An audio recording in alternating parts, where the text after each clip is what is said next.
Welcome to Safe and Effective Dare to Question.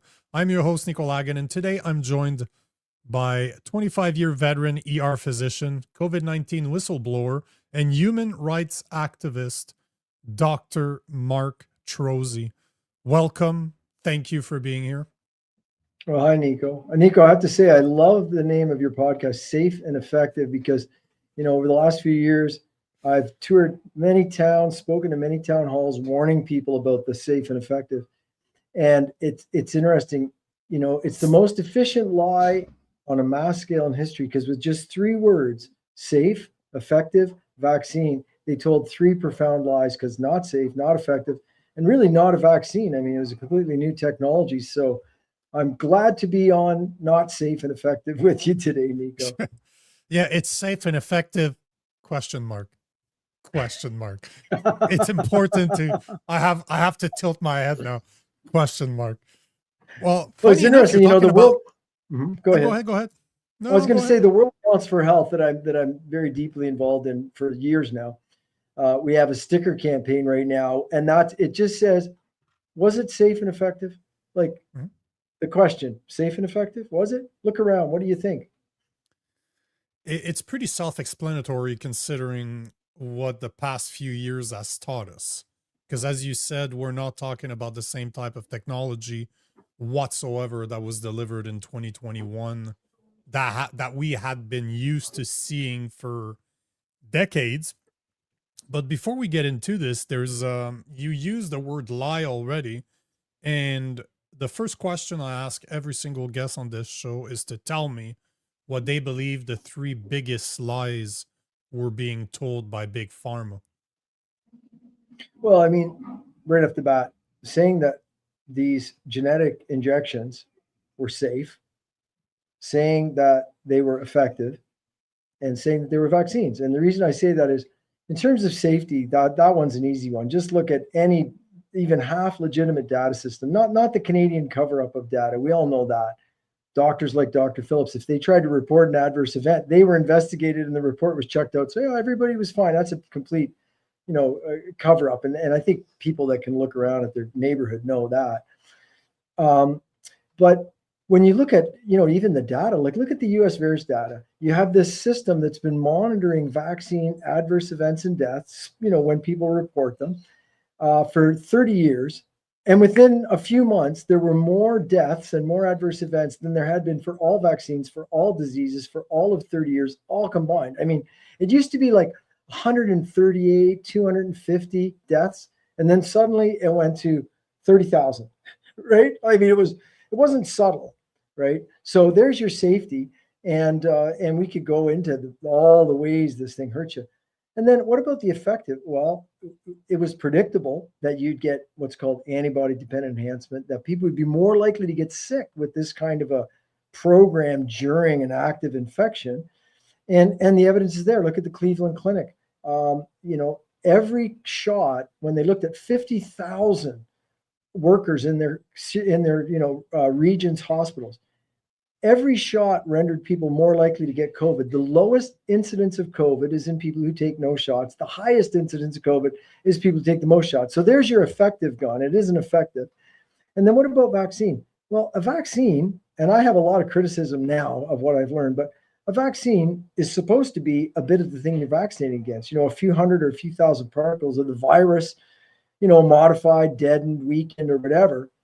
But this thing was high-tech pegylated lipid nanoparticles that deliver and penetrate every barrier in the body, including the placenta, the brain barrier, and there delivers a genetic payload which causes human cells to mass manufacture the most toxic part of the SARS-CoV-2. That's a little different than a vaccine. So I would say the biggest three lies are safe, effective, vaccine. I want you to maybe explain what you just said, because I knew where you're going with this. That's why I was pointing at my brain, because it is there's not a lot of chemicals that will cross the brain barrier. There's a reason why, because our body wants to protect our brain. It's pretty simple. Yes. How do you explain this, that a vaccine was engineered? Because this is not an accident. This is how it was engineered to Yes. not only infiltrate every part of our bodies, change our cell structure. It impacted our cell structure and crossed the brain barrier. How can you explain this to make sense? How was this the goal in your opinion? I believe it was, but was it the goal? And why would they do that when that had never been done before? Well, yeah, that's a very good question. The So there had been some experiments as using messenger RNA, and there was a few hundred patients over all those experiments over like a decade, and they were all negative outcomes. They were like either failed vaccines, the adverse effects were so bad. But then this, when I first got the ingredients of when you could get the European agency or the public health agency or the FDA, all of them got these emergency use authorization applications. So I read those in 2020 before anyone had a shot. And then I see pegylated lipid nanoparticles containing messenger RNA. So right away I said, wait, this is a genetic phenomenon. This is not.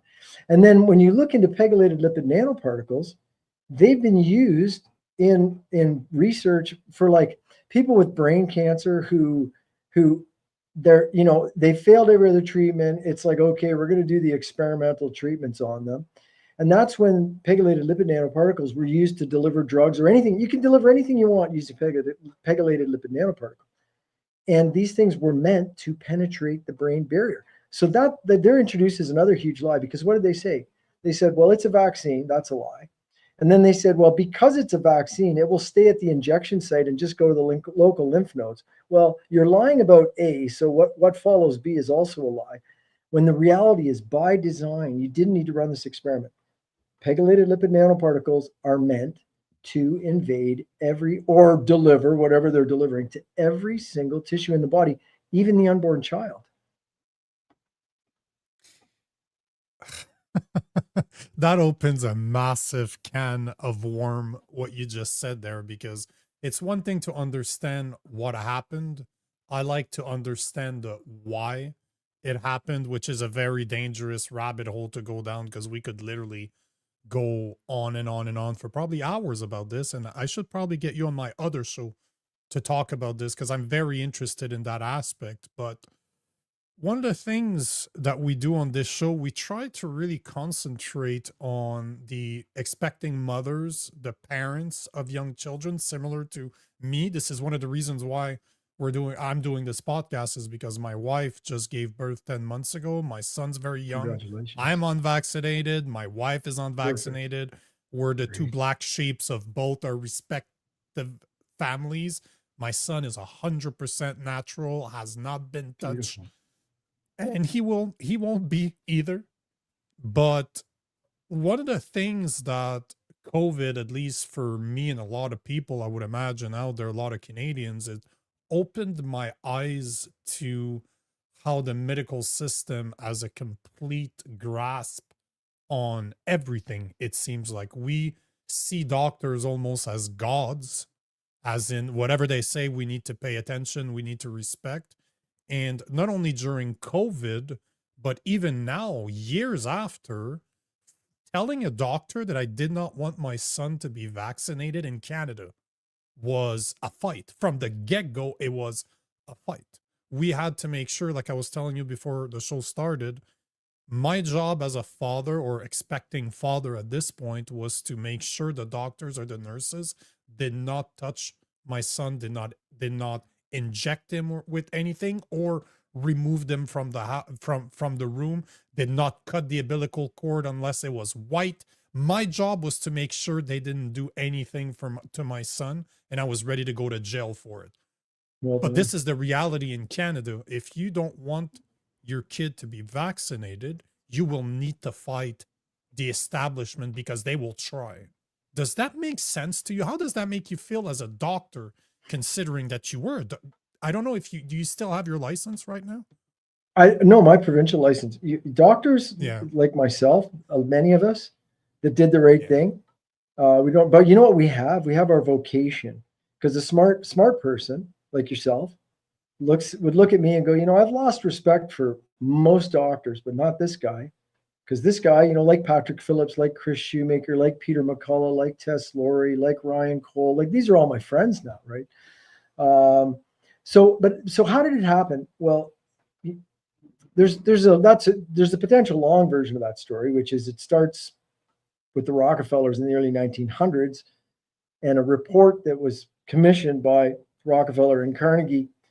And that commission came back with a report that said, hey, listen, all this healthcare across America, doctors, like physicians and surgeons are real, and everything else is just snake oil salesmen and con artists. And so immediately physicians and surgeons, which I think physicians and surgeons have a good history. I mean, I think we've been learning things for a few centuries, but suddenly we were the only game in town and the other were marginalized.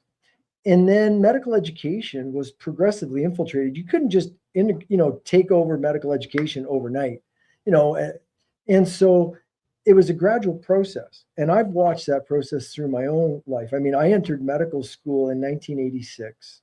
I graduated in 90. I was teaching medical school for a couple of decades, before COVID and different things. And what I saw was a progressive morphing from doctors, first of all, from doctors and nurses actually being in charge. Like when I first started hospital work, you had a chief of staff, you had a chief of a department, they were doctors, you had charge nurses. These were the people running the hospital. Administration was a small department that facilitated the needs of the doctors. What happened is a transition where administration grew and grew and grew, just like governments, until you got one guy with a shovel and 40 managers. It grew and grew and grew. And administration gradually infiltrated and took over the directing of hospitals. And we lost our way. That was one thing that happened. Another thing that happened is there's been a progressive shift in medical education to go from thinking and understanding and visualizing, like works in everything. Like, I mean, literally, whether someone is like an MMA fighter, a carpenter, an engineer, a doctor, whatever, you need to focus on understanding it in human terms. You need to be able to visualize the thing you're working on. There's been a huge shift away from that towards what are called diagnostic criteria and treatment protocol. And the idea is it's all so complicated that if you're going to be a smart doctor, you better be coming to the same conclusions as everybody else. And don't worry, here they are. Follow the flow chart. Do what the flow chart says and trust it. And in the case of vaccines, it's the least trusted element of the entire thing because the history of vaccines, unfortunately, as much as I love the idea of giving somebody a little dose of what then preventing, I love the idea, but it hasn't worked. The history isn't there. Hygiene, plumbing, refrigeration, food supply, those are the things that work. And the vaccine industry piggybacked on it. But this program had to be dialed forward and advanced a lot over decades and decades to get to the point where you could literally have doctors wearing rags over our faces around the clock, which made no sense, getting sick ourselves, being hypoxic and hypercarbic and under tremendous influence to agree with everything that came out of the WHO. And anybody who said otherwise, people like myself and the other heroes I mentioned, we were quickly marginalized, persecuted professionally, financially, etc. So I think that's how we got here. So how do you explain that? You know what? Let me ask you this. Are you ashamed to be a doctor considering what happened over the past 5 years? Have you ever been ashamed of that? I would be if I didn't clarify what I've done. And the other thing is, like, I'm not super down on all the other doctors. COVID was a major psychological operation. There's a whole other side of this about manipulating and hypnotizing people. And if anybody thinks that somebody with an IQ of 130 who can pass a lot of exams can't be hypnotized, you missed the program. That's the opposite of reality. So, but what I'm proud of is to be one of the doctors who's done pretty much everything right and who's committed all my energy and sacrificed dramatically my family, myself, our possessions, our income, and everything to stay on the duty. When one takes an oath, for instance, if you take an oath to be a good Christian or to be a good Buddhist or a Muslim or Hindu, like if you take an oath to do good things, that's one oath you got to stick to. And then the Hippocratic Oath actually isn't something that you stop because a corrupt organization takes away your particular license in one particular province. That doesn't mean you're free of your oath. Oh, well, the college fired me. I don't have to fulfill my oath. And the oath is the oath involves actually using your own best judgment. It's actually unethical for a doctor to say, look, I don't know, but I'm going to tell you what they told me because they're smarter than me. That's against Hippocratic. A doctor has to say, look, I don't know. I don't know what I'm talking about, so don't listen to me. Or has to say, look, I've looked at it, I've thought about it, I've researched it, and this is my honest opinion. I've done that. And, as much as we've suffered for the things we've done, I've received awards for what we've done. And in the future, you can be sure I'm not going to be working as a slave in an old, corrupt, crumbling system that's killing people. I'm at the front edge. I'm one of the first doctors in the new order. I'm one of the first doctors who people that know what's going on trust. And when I walk down the street, honestly, in cities I've never been, people run up and hug me. They say, Dr. Trozzi, you saved my life. I would have taken that shot if it wasn't for you. I feel really good about that. So I'm proud to be a doctor who stood against COVID, especially. Have you met a lot of doctors ever since COVID that regret what they did during COVID? Well, I got to admit, doctors are not very good at vocalizing regret. It's hard to imagine, but a lot of doctors are actually kind of insecure. And I don't say that as a mean thing. I'm probably a little insecure myself. So, like, for instance, why does a person, insecurity can help drive people to do good things. Somebody's like, oh, I'm kind of nervous and weak, so I'm going to train my body and become strong. That's a good thing. That's insecurity doing something good, right?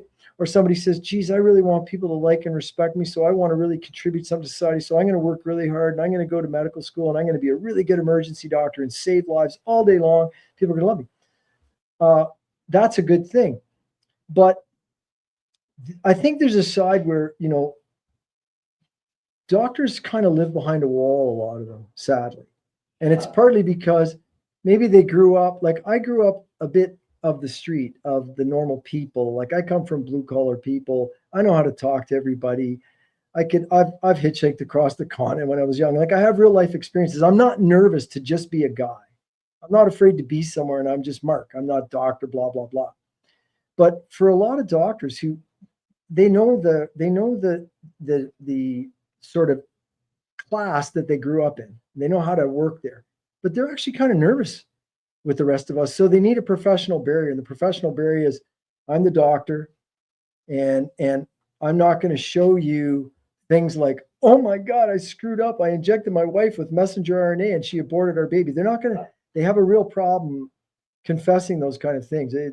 It's hard to be humble when you've been put in such an elevated position. You think, I got to look perfect all the time. I can't admit, boy, I got psyoped by the WHO and killed a bunch of people. That's a hard one for them to face.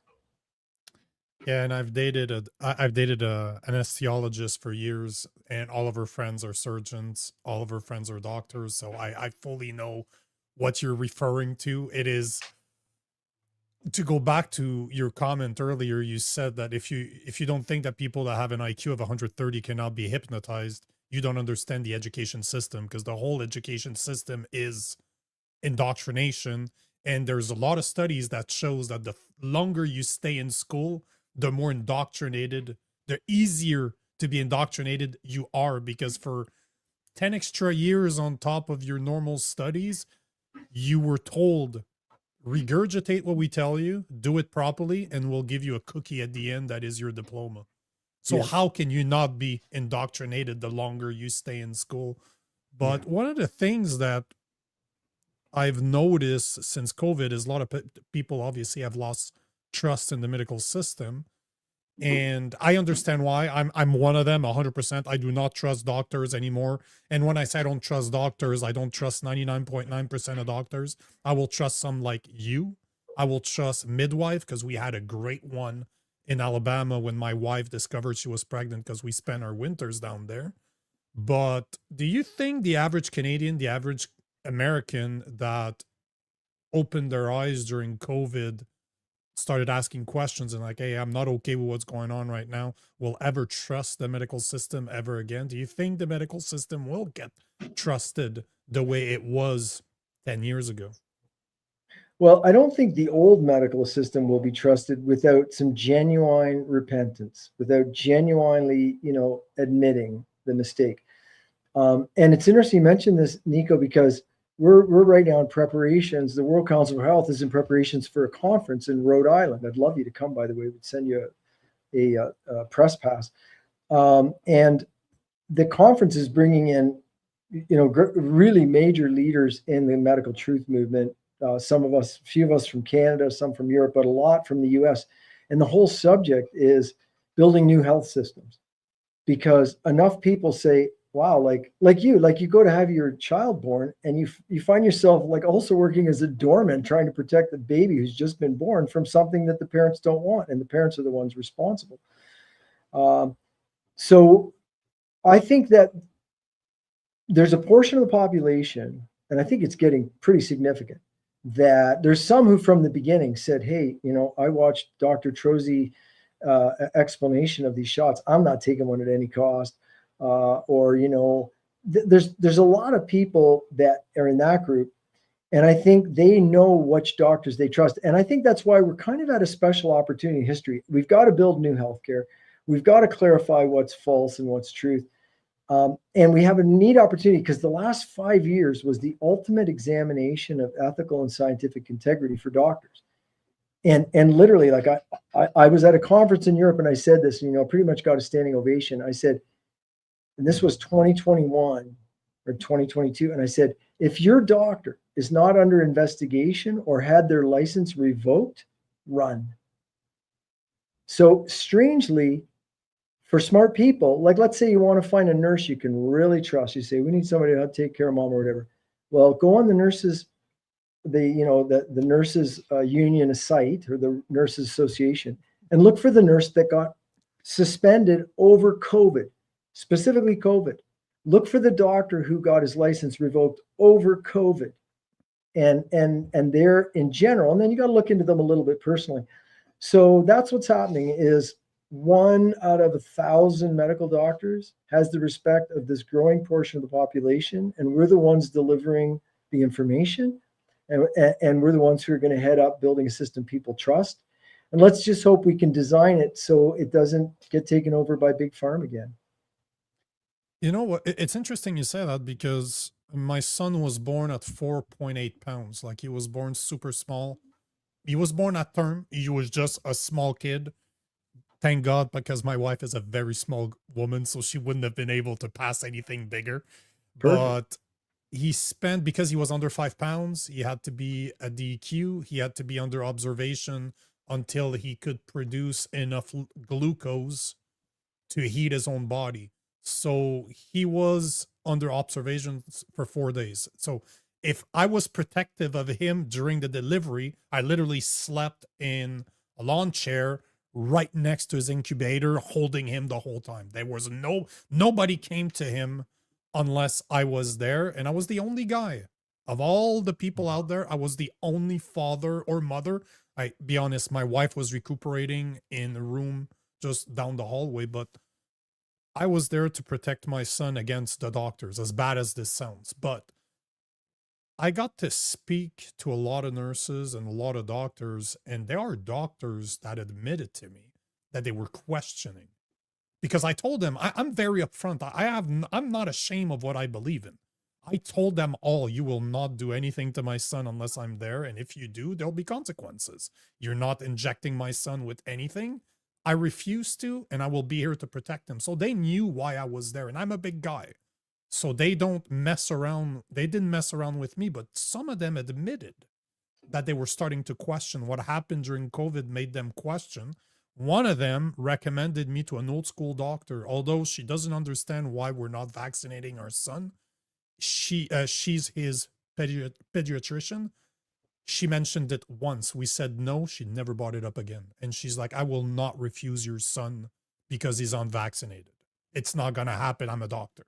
But she's an old school doctor. So I have a lot of respect for her. But where I'm going with this is, you have doctors that know that something happened during COVID that was wrong, but they're not talking about it in front of everybody. They'll talk about it to me because they know, obviously, I agree with what they're going to say.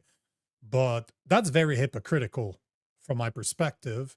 And because they have such an important job, because they're put on a pedestal, because they have promised to save lives, and yet they question now, should they be held accountable? Should there be some sort of consequences for doctors that just went by what they were told and never questioned, when I expected them to be more intelligent than me because we put them on a pedestal? I'm not saying that it's true, but the reality is still there. So do you think they should be held accountable for what happened?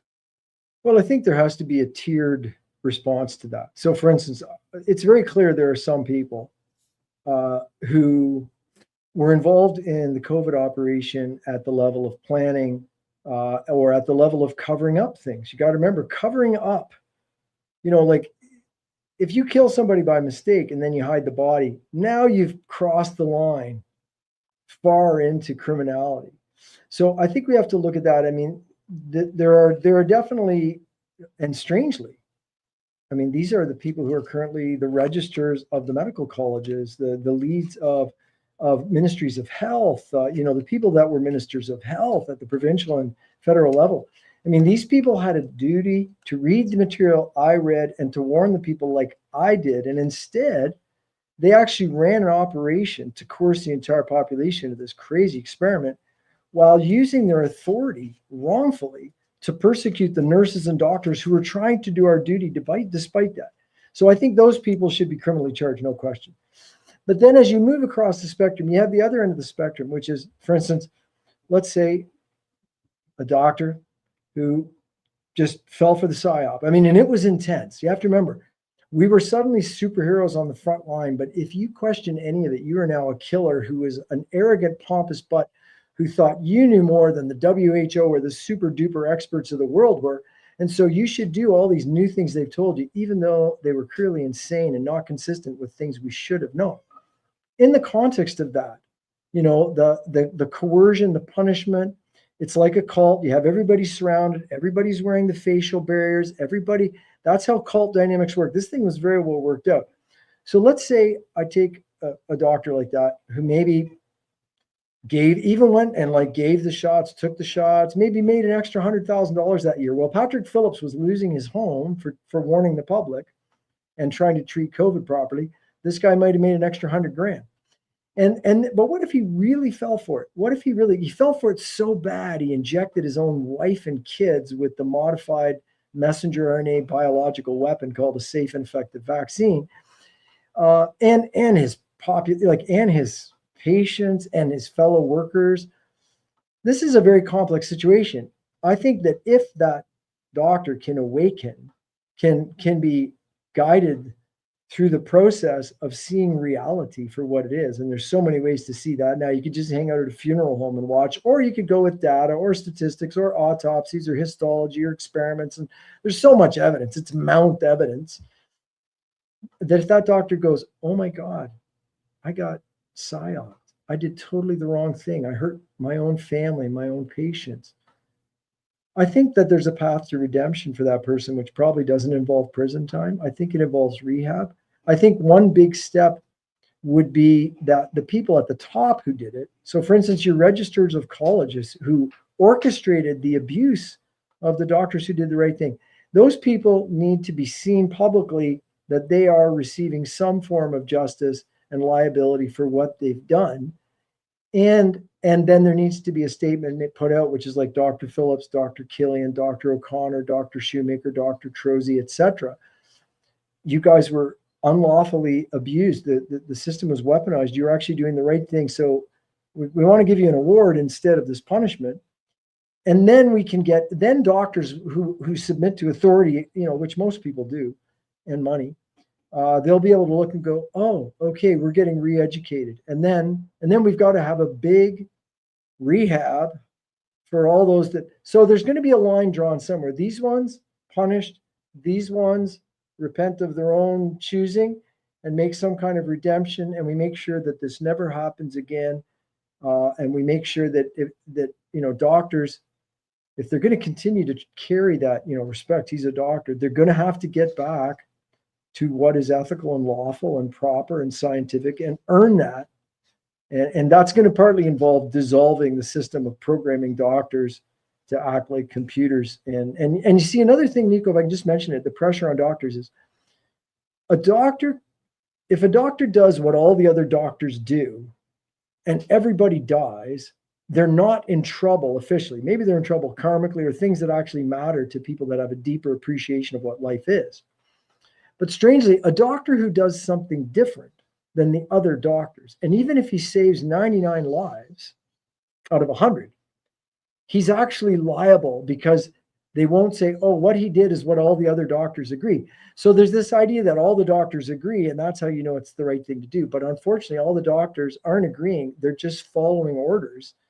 So it's completely centralized control. And the ultimate version of that was COVID, where you literally had Tedros, Gates, and a very limited council, including Dr. Tam, who sat on the international WHO committee as well as directed things in Canada. I call that a double agent. I think she's very guilty, in my opinion. Where you had these people making a decision for almost every single human being on the planet, and the doctors in between were yes men, and they were told, be yes men, because this stuff's way over your head. It's a new virus. It's totally different.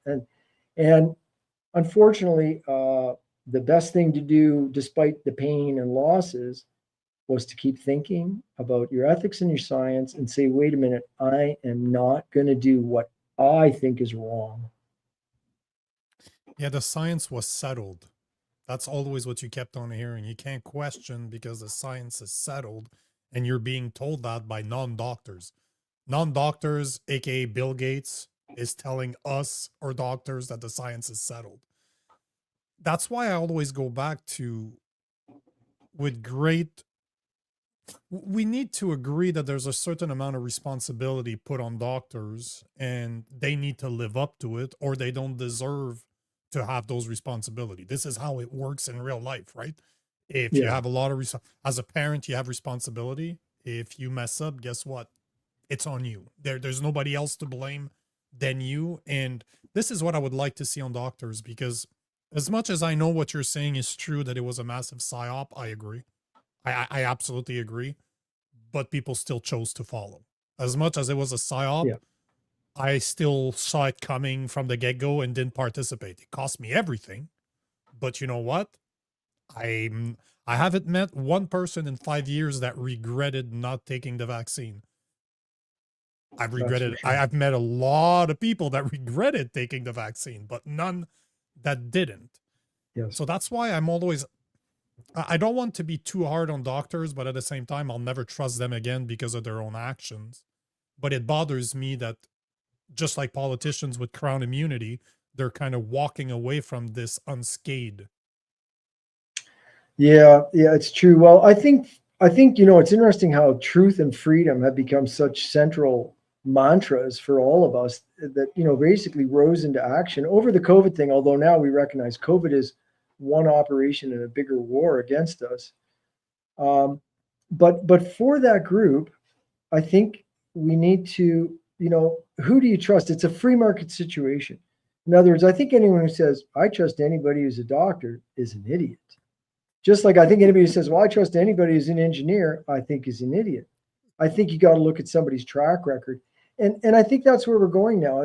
For instance, I look at a lot of my close colleagues in this fight, whether it's Dr. Tess Laurie or Dr. Robert Malone or Dr. Peter McCullough, all these people, they're now respected by the portion of the society that respects them. They're respected because of who they are more than their medical degree. So this was a chance to kind of burn your ship in terms of the old world, but it was also a time to prove who you were for the new world. And I think that's where it is. Like, I mean, if you had a heart issue, I imagine you'd probably trust Peter McCullough very much. If you could have Dr. James Thorpe as your obstetrician, boy, you'd relax and sleep next to the baby. They'd be fine. If you had me as your emergency doctor, you're not going to get poisoned while you're there. You're going to get taken care of. So it's about people having to choose.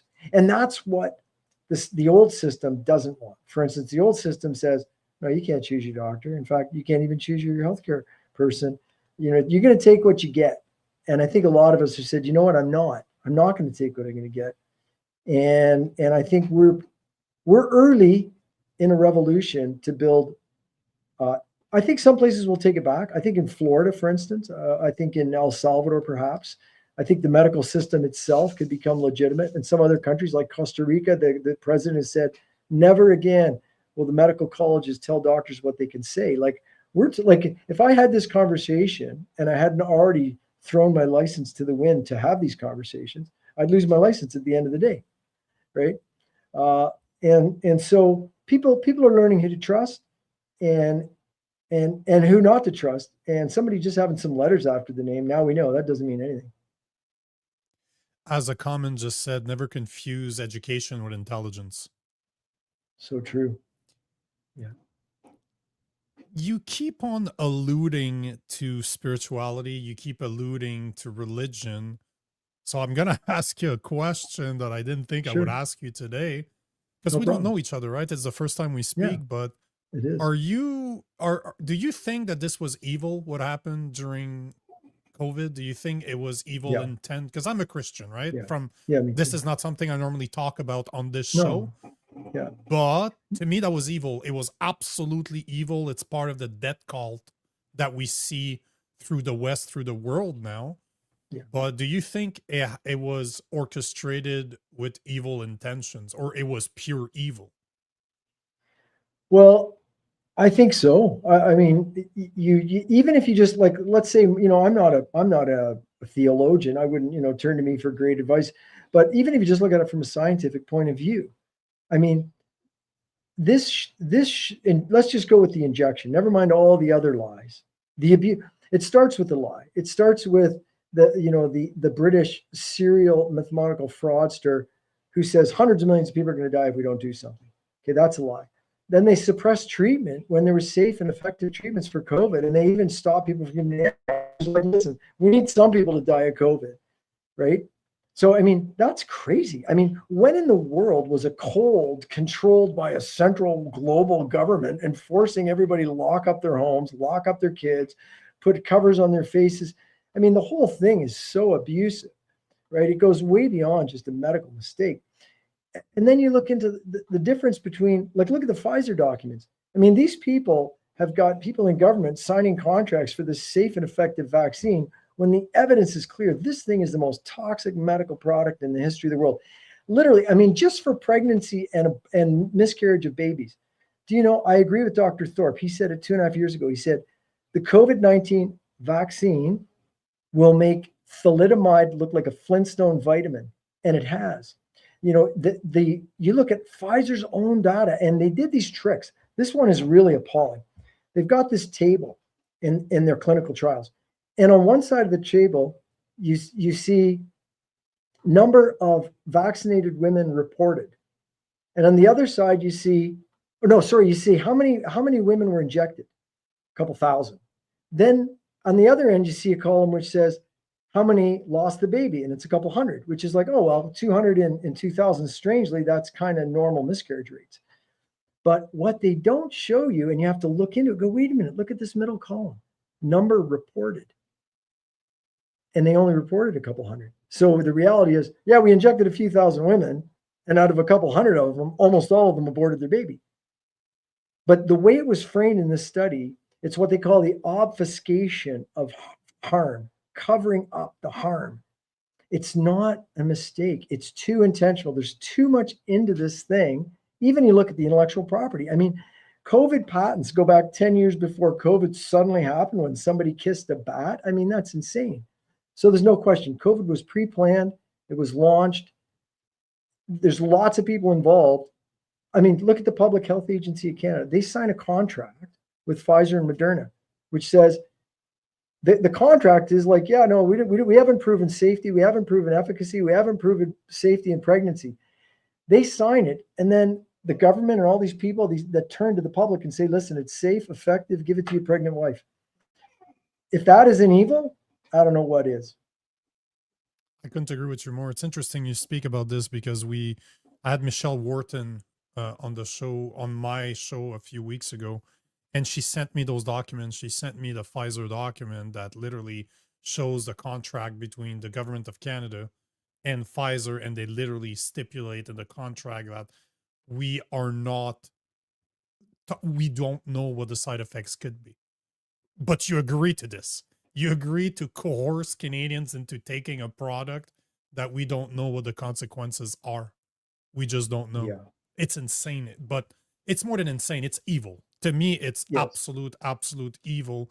And does that surprise you that, considering what the government did during COVID, that now the Public Health Agency of Canada is taking back the Vaccine Injury Support Program, renaming it the Vaccine Impact Assistance Program, and hiding the files for 15 years under, what was it, security for secure? It's a security process of the migration from the private sector to the public sector. We need to hide those files for the next 15 years. Well, you know, it's just one other big leap in the Mhm. cover up of what happened. And the cover up goes back to a long time ago. Let's look at just a few features if we can. People who were injected were told they weren't vaccinated for 2 weeks after they were injected. Now, look at we did an autopsy study. Most people that died short term from the shot died in the first week, 3 to 7 days. So if somebody died from the shot and then they went to a hospital or they were sick from the shot, or the hospital would say, oh, when was your second vaccine? And if they said yesterday, right before I had the stroke, they would say unvaccinated. So that person was not vaccinated. That was a stroke in an unvaccinated. That was COVID and unvaccinated. It was a death in an unvaccinated. And then it gets even worse. I mean, what did they do when the data showed by 2022? It was clear who was getting the most COVID, people that took the vax. Who was getting the least COVID, people that didn't take the vax. That you could see that on the government websites of provinces and federally. It disappeared. So when that became obvious, when they should have said, "Oh my God, you're actually more likely to get COVID if you took the shot," instead of warning the public, they kept persecuting doctors and nurses like us. And they took that, they said, we're no longer going to report vaccination status. We'll just tell you how many people have COVID. So that way, all these people getting COVID, even though a lot of them were vaccinated, were used to coerce more people to go and get the shot because there's COVID all around. So how many layers of lying? And now this one, like you said. So now they go from vaccine injury support to vaccine. What's it called? It's a very benign title. And they scrub all the data. Right? And then I see last week, Maxime Bernier, God bless him, he says, hey, the government data shows 342 people died from the shots and nothing was done. Well, if 342 people died from the shots, that would be terrible. And the shots should have been stopped when 5 of them died. But the truth is, that number is after all the scrubbing and suppression, and they rejected doctors' reports. In Canada, only a doctor could report an event. But if a doctor reported an event, they took his license and rejected the event, so it never happened. So the 342 is nothing. The real number is more in the order of 60 to 100,000, in my opinion, Canadians dead as a direct result of the injection so far, and it isn't over, unfortunately. That's, this is, we'll end it on this because this is one of my biggest concerns. And I got the pleasure to attend the NCI in the Toronto region last year. I'm going to be at the next one in June. Ted just invited me to go. And I got the chance to speak to some of the doctors that stood up. I didn't get a chance to meet you. Hopefully I do. But it just baffles me that even after all this time, the government is still playing the same game, still covering, still digging holes in the holes, just changing. They didn't change the program from the private hand to the government hand because governments do a better job at managing anything. We all know that that's incorrect. I've never met a government agency that did a better job than the private sector could do. Never. And I've sold a lot of services to the government sectors. But one of the things that you posted about, because this I think is important and good for them in the US for doing this, but considering that Canada seems to be digging their own holes and just continuing on that same path, how do you think this will ever happen in Canada? Because you posted this yesterday saying that the CDC is considering a proposal to formally recognize COVID-19 vaccine injury with a dedicated diagnostic code. So basically, this would remove the barrier that vaccine injured are faced with, like Michelle Wharton, where she had to go to the US to get an operation on her brain because no doctors in Canada would recognize her as being a vaccine injured individual. Do you see that ever happening in Canada, or do you think we're going to continue seeing the same thing where the government's going to keep on digging and digging and digging and hiding the data? Well, in Canada, something very drastic would have to change for us to approach anything close to the at least somewhat balanced position in the United States. Our courts have become completely invalid. In almost every case, they've rubber stamped the abuse. And I think the further the people that did this get into it, the more motivated they are to cover up what they've done. Because remember, they've loaded their pockets in their own little delusional world where the CBC dances and talks about how wonderful they are. And these people live in a little bubble where they're wonderful and they're heroes and they got everything right and they got millions of dollars they didn't have before COVID.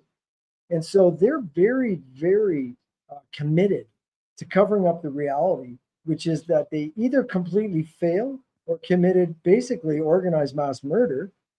And we just don't have the independent judiciary. And I think the reality is Canada needs an overhaul, a major overhaul. And I'm hoping that maybe starts with Alberta becoming its own nation, becoming a free republic, rewriting a constitution that counts. I know it's a long shot, but maybe it's the only shot we have.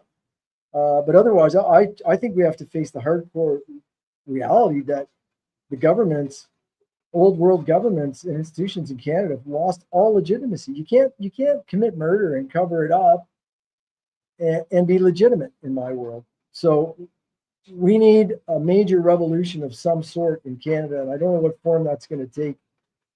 We've already seen innocent people beaten on the streets during the truckers' convoy, but I think the people of Canada we're going to find a way, and it's not going to be easy. It's interesting you say that because the system, in my opinion, is working as designed. It was just never designed to work for us. I agree with you. The Westminster system of government is not free, democratic, any of that. It's a delusion. And now we've got people truly evil enough to use it to its full capacity, to euthanize the public, to inject the public with poisons, and sell out the country entirely. Mark, I want to thank you for being here. We're running out of time, but thank you for being here. Thank you for taking the time. Hopefully, we get to speak again because I would definitely like to pick your brains on some more conspiracy theory along subjects because I like to go down those rabbit holes. So I definitely like to have you on my other show, and I'd like to talk more about what you said about Rhode Island because I could be convinced. So I definitely like to have another conversation, and I appreciate your time. Yes, let's do that. And also to your listeners, World Council for Health, Better Day Conference, May 30, 31st. We're hoping Nico Lagan's going to come in a press pass, but it's going to be an epic thing. And if you can't come in person, $30 for the whole weekend to enjoy it virtually and share it with as many people as you want. I hope people have a look at it. You can look at it by just going to betterwayconference.org. Thank you again for your time. Thanks, Nico. Thanks for everything you're doing, and God bless you and your family. Thank you for having some children that are genetically intact and presenting a future. And if your family calls you black sheep, you're actually the hope of your families. God bless you. Amen to that.